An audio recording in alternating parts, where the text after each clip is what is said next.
What drives us to chase the unknown? Why do we seek challenges, new experiences, the unfamiliar? Everyone who ends up pushing their limits in these ways and going into the unknown, they have a tolerance for uncertainty and a tolerance for discomfort and a tolerance for the possibility of failure. Today, we'll uncover the science behind exploration, uncertainty, and how stepping into the unknown can actually accelerate your growth. You will minimize your accumulated regret if you're optimistic and go for the best realistic scenario. We could desire certainty, but if we have too much of it, we just get bored. When we're in the kind of fight or flight frame of mind, our focus tends to narrow and then we become anxious and we'll make the safest decision. How can our listeners embrace continuous learning and have that fun, have that joy, have that excitement? Learning something new is different than doing something slightly better that you've already done. And you have to take a deliberate step.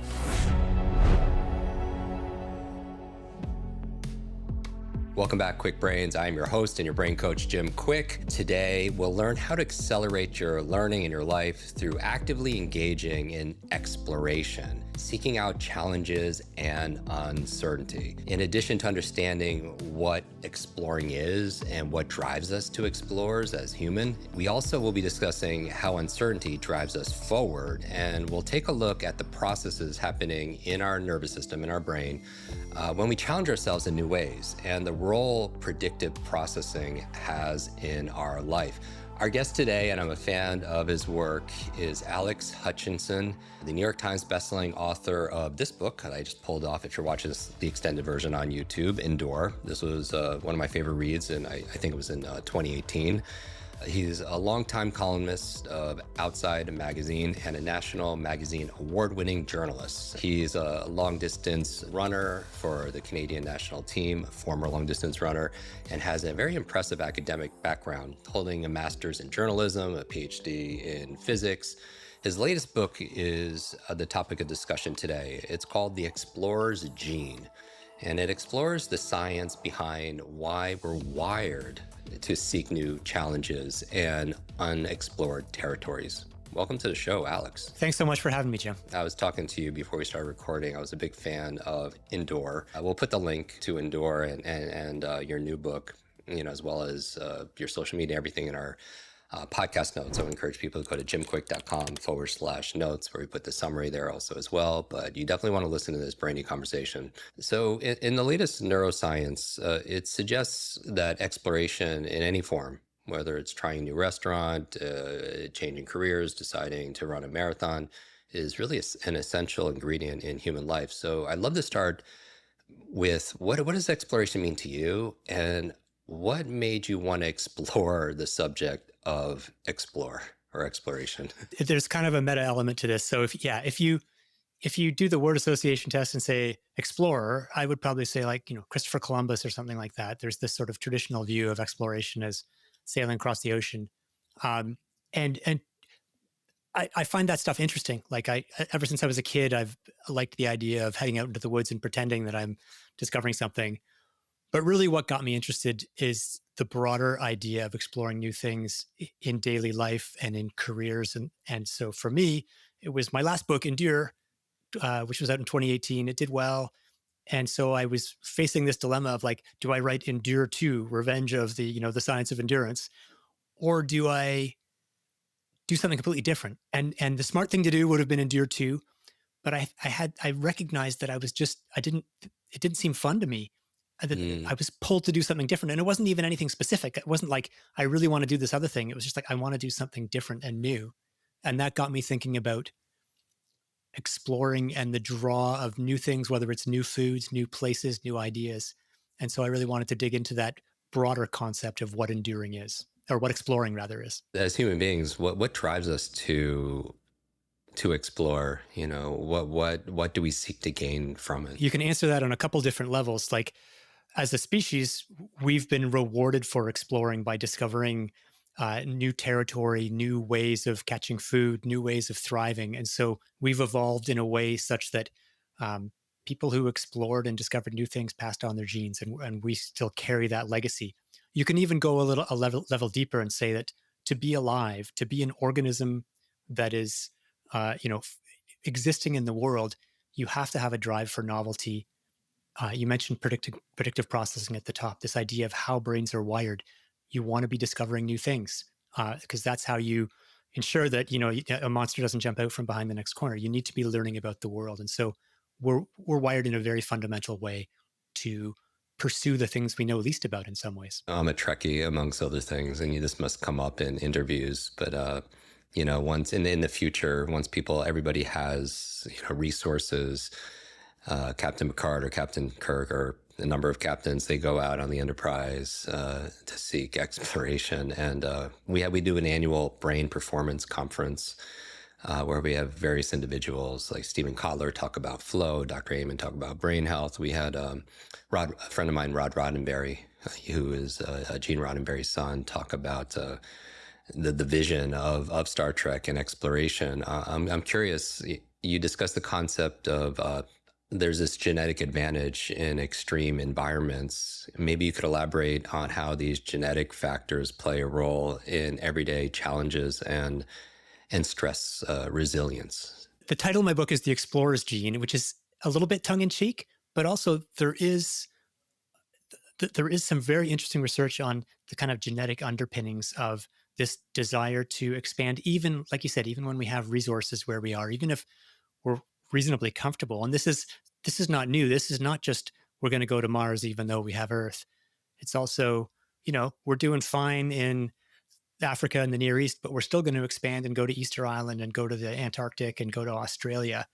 So that's been a hallmark of the human species of trying to explore. And you can see the echoes of that in the genes we have that respond to novelty. And the farther a population moved away from our origins, in the southern tip of South America, people there have a higher percentage of this explorer's gene variant that gives you a bigger shot of dopamine, basically, in response to new or unfamiliar things. And so that helps you, it maybe makes you interested in exploring the unknown, but it also helps you cope with times of change. It helps you deal with the stress of, because it is going into the unknown can be stressful. And so being able to deal, it's not just wanting to go there, it's being able to thrive once you're in a situation of uncertainty. In our accelerated learning courses, we teach advanced memory improvement, focus strategies, speed reading and such. We talk about neuroplasticity,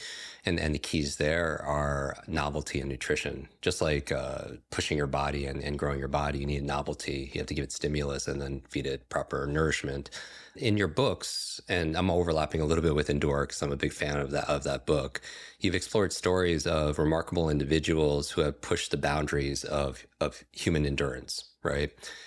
From all these stories, did you see a common thread or a mental trait maybe that our listeners could cultivate to enhance their own performance in whatever role or responsibilities that they have? Yeah, I mean, so first I would say I think people come from a lot of different perspectives. There's a lot of different reasons to push yourself, a lot of different roads people travel to get there. So I don't think there's just one way to get there. But I think everyone who ends up pushing their limits in these ways and going into the unknown, they have a tolerance for uncertainty and a tolerance for discomfort and a tolerance for the possibility of failure.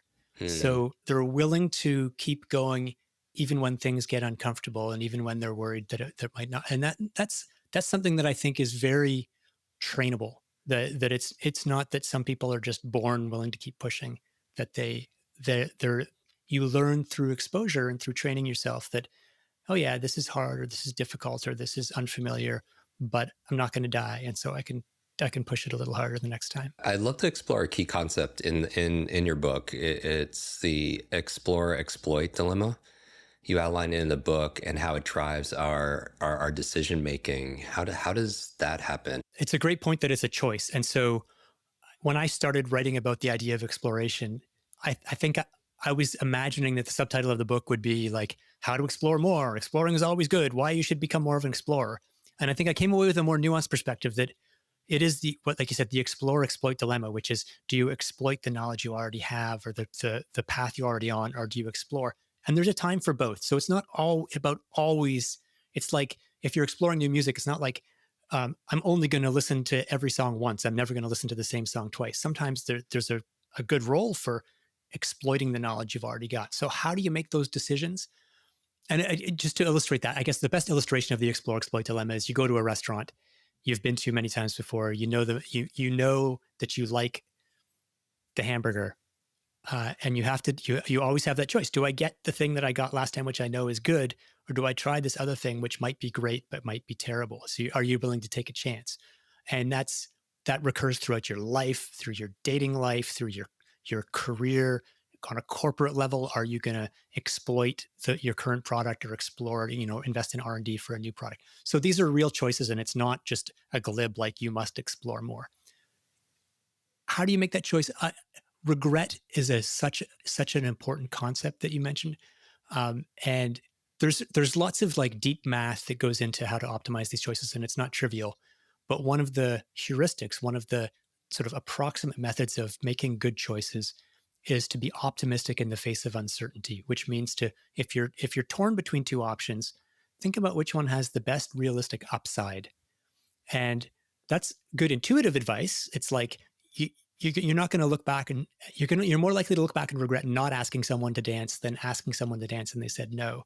But it's also, the math backs it up. You will minimize your accumulated regret if you're optimistic and go for the best realistic scenario. The uncertainty that you mentioned, a lot of people feel like we're in this age of uncertainty, and some people they dread it, right? They avoid the unknown because the fear of the unknown, it can lead to a danger or some kind of challenge. There's also a version of ourselves that's actively chasing uncertainty and the unknown. Maybe this could be explained through what we mentioned earlier, predictive processing and seeking out prediction errors. Why is it that we do this? And should we be actively searching for it?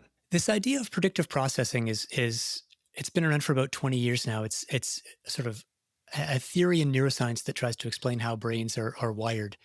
And basically what it says is your brain, all it really wants to do is be able to predict what's going on in the world around you. It wants to know what's happening. And the funny thing about this prediction is that you would say, oh, well, if all it wants to know is, if it's all about prediction, it should say, let's go into the closet, turn off the lights, close the door, and stay in this dark room, because then I can predict exactly what's going to happen. Nothing. And this is in philosophy and in neuroscience, this is called the dark room problem. And the resolution to that is to understand that you don't just, people have done experiments. You lock people in rooms, leave them there and say, just do nothing for a while. Oh, and here's a button, you can shock yourself electrically. People will choose to hit the button to shock themselves because we actually don't, this conflicts with our experience. People don't like doing nothing. And the reason is we don't just want predictability for what's happening right now. We want to be able to predict what's going to happen. We want to see what's coming around the corner. And that's why we end up drawn to these areas. If there's two doors and one's open and one's closed, we want to open the door that's closed and find out what's behind it. But you're right that we also fear the unknown. It can be stressful. And so in that sense, we can rely on our curiosity to draw us toward things that we don't know. But sometimes we have to prod ourselves, push ourselves and say, it's okay. It's going to be a little stressful to try this new thing or to go down this path that I don't know, but it's worthwhile because it's going to lead us to discover, to discover that we actually do like the other dish on the menu better than the thing we've been ordering all this time. It's interesting because we could desire certainty, but if we have too much of it, we just get bored, right? And then we want to stimulate ourselves.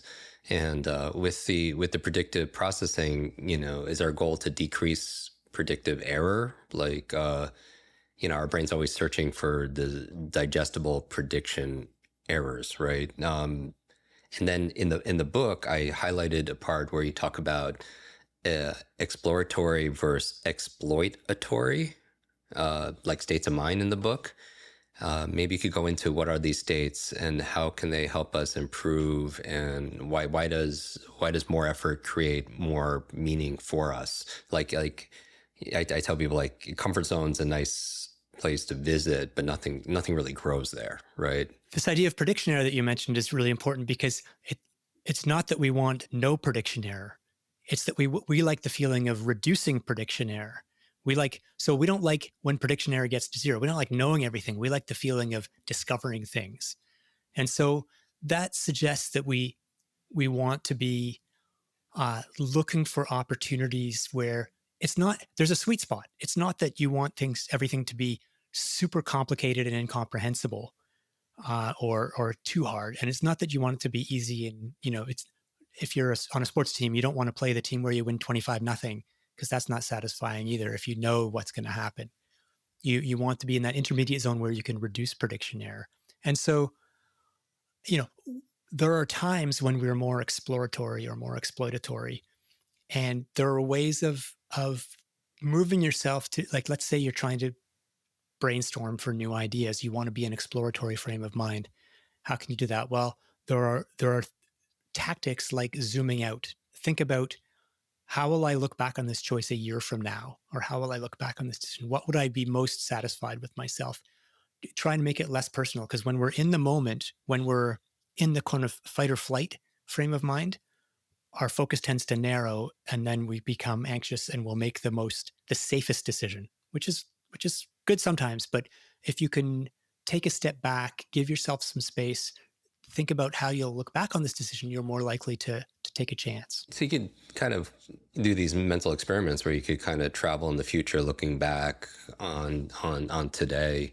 It's interesting when you said, when you talk about the studies that people would rather sit, um, you know, in a room and mildly shock themselves rather than just be alone with their own thoughts. And I'm just curious, has your research, have you seen anything in the area of exploration?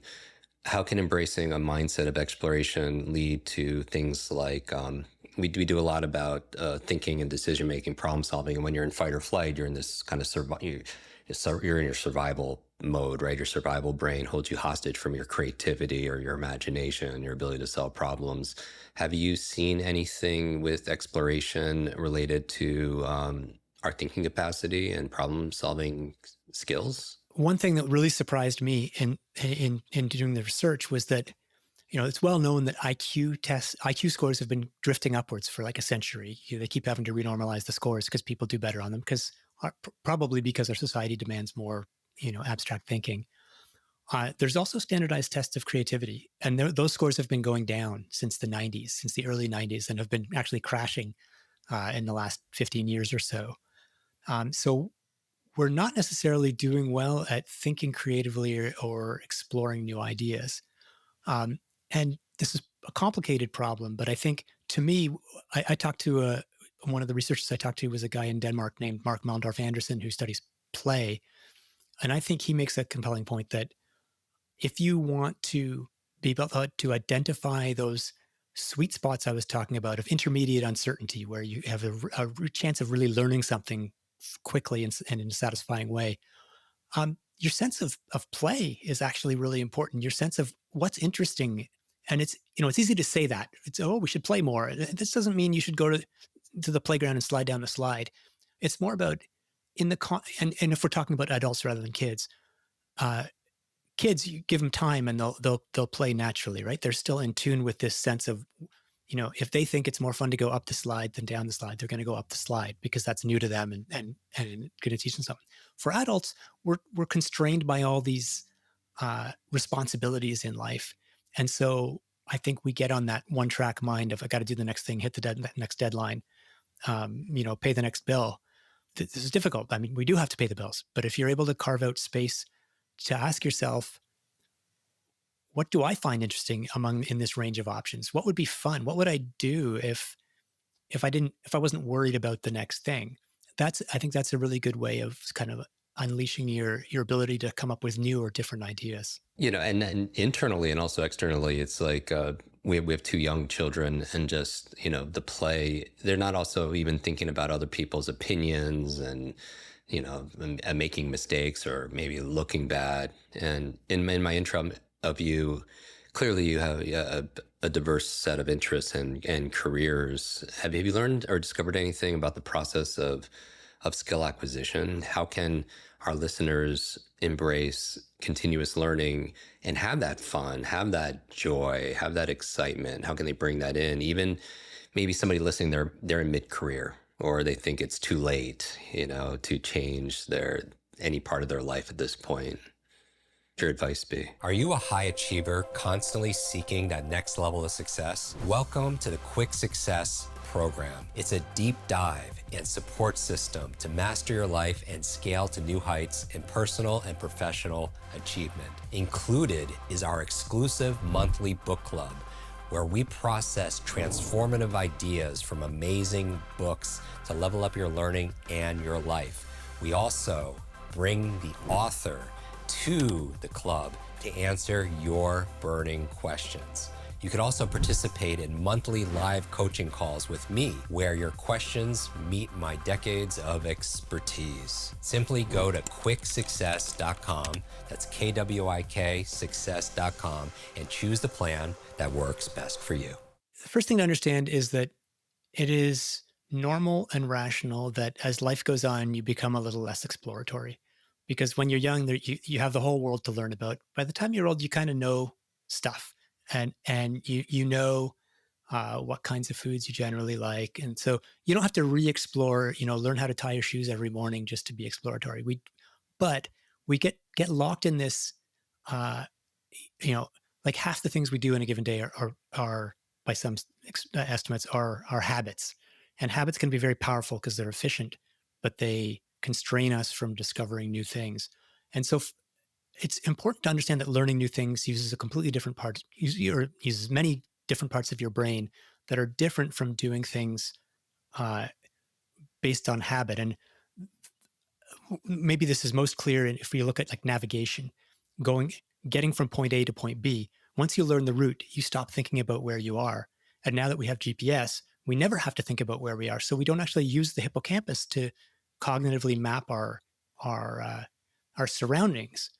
And so I guess the point I'm trying to make is, or the point I hope readers or listeners will take away, is that learning something new is different than doing something slightly better that you've already done.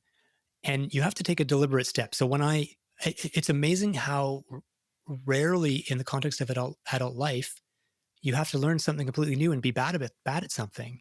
So I've been running for many years, and a few years ago, I took up rock climbing, and I was, and still I am, terrible at it.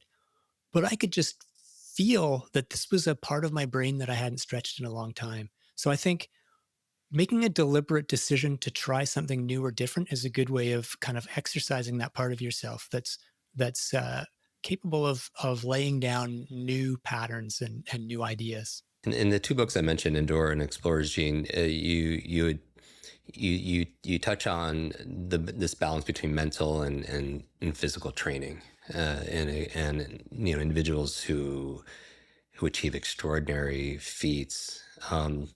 What did you have any surprises in your research, or was there a key takeaway maybe for someone who's looking to optimize or enhance both those areas? Look, my background professionally as a journalist is in sports science. So I started out on this track really trying to understand what the neatest and coolest and most modern interventions would be to allow me to enhance endurance. So I was looking at things like electric brain stimulation and, taking ketones and doing various sort of advanced protocols to enhance my ability to push harder. And I tried out a bunch of these things, and it was fun, I'll admit.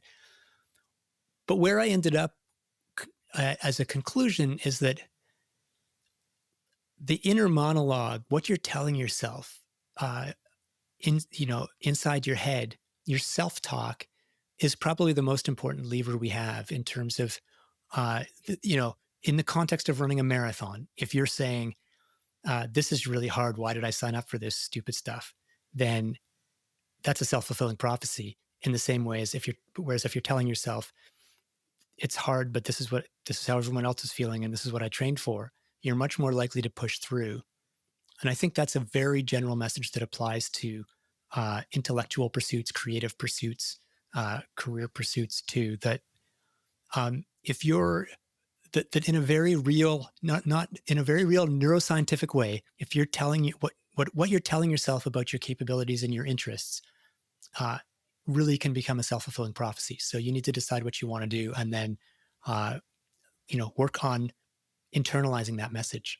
Yeah, I always tell people your brain is like this incredible supercomputer and your self-talk is a program it's going to run. So if you tell yourself something topical to what we do, like if you tell yourself you're not good at remembering names, you probably won't remember the name of the next person you meet because it becomes self-fulfilling, right? Because you program your mind, to do so.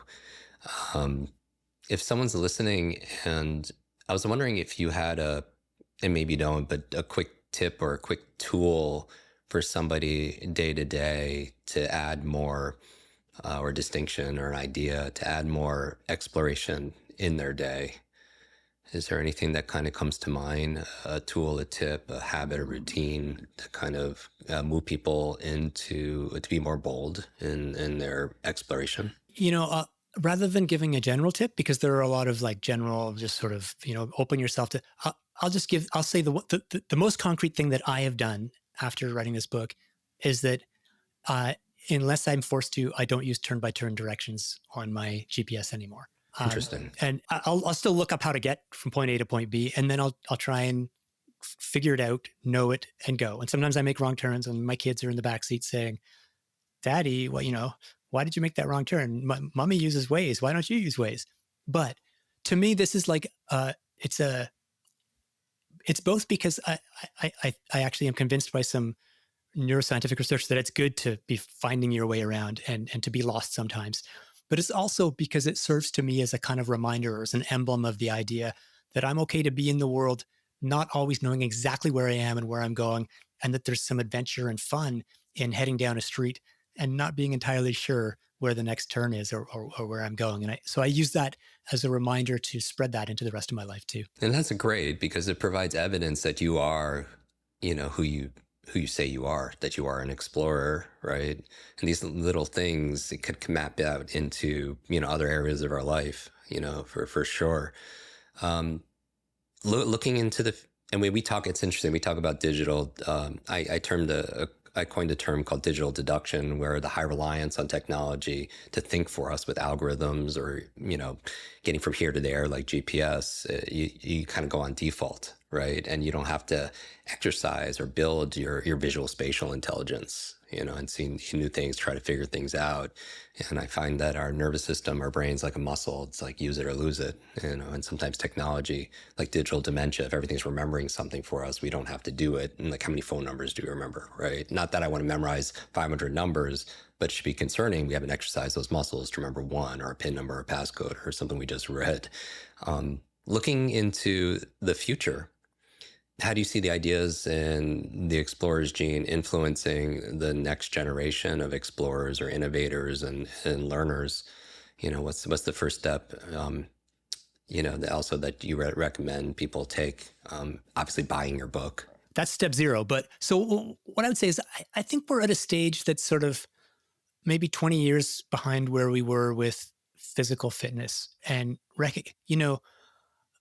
nobody doubts that, uh, you know, driving 2 miles to the store is easier than biking 2 miles to the store, which is easier than walking 2 miles to the store, especially if you have to carry groceries. So it's the technology has made things easier and in a lot of ways better. But we now recognize that if you let things get too easy for your body is going to get very, very unhealthy. And I think we're in the midst of a recognition that the same thing is true for the way we use our minds. That it's nice to offload some of that cognitive load. It feels good, but if you don't load your brain, if you're not using your brain for the things it was designed to be used for, then your body, it's very smart. It doesn't want to waste energy on stuff it's not using. So it's going to be like, yeah, I think we can shut down this section of the brain because it's no longer required. So I think I don't think it's going to be easy. I think we're going to be struggling with this in decades to come, that there's going to be a tension between, it's great how much technology can do for us, but we still need to remember some numbers. We still need to be able to do arithmetic in our head, not because our phones can't do it for us, but because it's part of what makes us human, and it's part of what makes, I guess, to zoom out to your bigger question, it's like, what makes life interesting and worth living?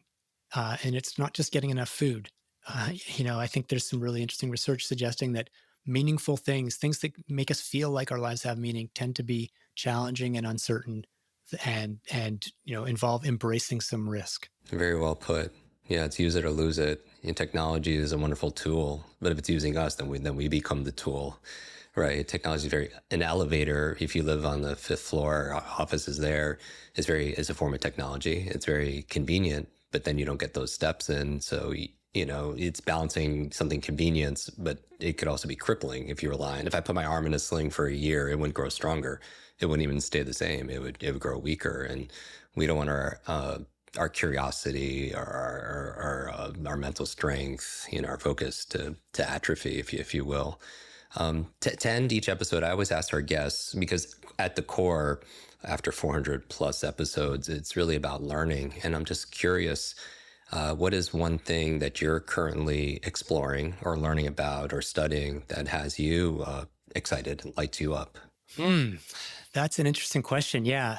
I mean, I'm I almost hate to say this, but what I'm currently exploring is how artificial intelligence is going to fit into my life or into my work life, in terms of digesting and analyzing and sifting through um, large quantities of information. So that's probably the biggest area of kind of where I feel like, okay, I'm learning something new that I'm actually not necessarily convinced I want to learn, but I think I need to understand, even if maybe the conclusion is going to be that I don't want to use these tools, right? Like I don't know, but I feel like to live in the world today, I need to understand, and that takes a lot of work. Like, because I have some very well developed habits of how I work, and so to think about disrupting that is actually a little bit threatening, but I think it's important for me. I think a lot of people listening that resolution, it really resonates with them. So I appreciate it. I want to thank you for being on our show. I've been looking forward to this conversation. Where can people go deeper in your work or connect with you? I have a website, alexhutchinson.net. I couldn't get .com, but alexhutchinson.net, which has links to all my work. I write a column roughly once a week for Outside Magazine mostly on sports science and endurance. So those are two good places to find me. Wonderful. Social media as well? Yep. I'm Sweat Science on X, and Sweat_Science on Instagram. So a very confusing array of handles, but I'm out there. Okay, fantastic. We'll put that again in the show notes at jimkwik.com/notes. I would actually challenge everyone to take a screenshot wherever you're consuming this and tag Alex, tag myself, because you tag us, and maybe share one thing that you're exploring, right? We like the community interaction, because you tag us, I'll see it and I'll repost a couple. And where can people get your book? They're both available at at your local bookstore, and also at the big at Barnes and Noble and Amazon and all those places. I really appreciate you coming on the show. Thank you everybody for tuning in. As always, you could find more ways to fuel your brain's performance on our YouTube channel, where we put the extended version of this conversation. You can join 1.8 million subscribers there, and make sure you hit the subscribe button, leave a comment. I speed read every single one of them under the episode. Let us know what you thought. This is your brain coach, Jim Kwik. Until next time, be limitless.